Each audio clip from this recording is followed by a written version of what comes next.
بعض لوگ 27 رجب کا روزہ رکھتے ہیں اور اس روزے کو عام دنوں کے روزوں سے افضل سمجھتے ہیں، یعنی خاص طور پر 27 تاریخ کے روزے کا اہتمام، یہ بھی درست نہیں۔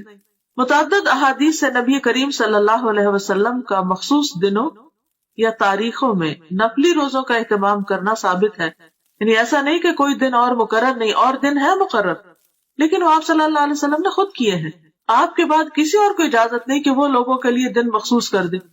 کہ اس دن لازمی روزہ رکھنا ہوگا اور اس کا ثواب زیادہ ہوگا۔ متعدد احادیث سے نبی کریم صلی اللہ علیہ وسلم کا مخصوص دنوں یا تاریخوں میں نفلی روزوں کا اہتمام کرنا ثابت ہے،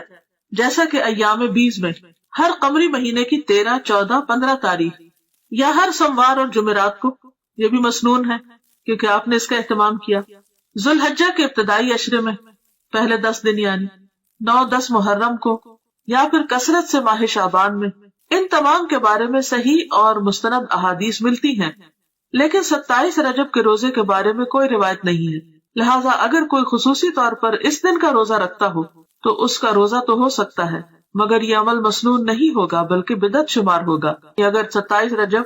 پیر کو آ رہی ہے اور اس کی پہلے سے عادت ہے ہر پیر کو روزہ رکھنے کی، تو ایسا شخص روزہ رکھ سکتا ہے۔ بس 27 رجب کو رات جاگ کر عبادت کرنے کو بھی بہت اہمیت دی جاتی اور اس کی نسبت واقع معراج سے کی جاتی ہے۔ حالانکہ نبی کریم صلی اللہ علیہ وسلم نے اپنی حیات مبارکہ میں واقع معراج کے بعد اس رات کسی خصوصی عبادت کا نہ تو اہتمام کیا اور نہ ہی نبی کریم صلی اللہ علیہ وسلم کا کوئی قول یا عمل 27 رجب کی شب خصوصی عبادت کے بارے میں، یعنی یہ سب کچھ سیلف کریٹڈ، نہ تو آپ نے ایسی کوئی عبادت کی اس رات، نہ صحابہ نے روزہ رکھا،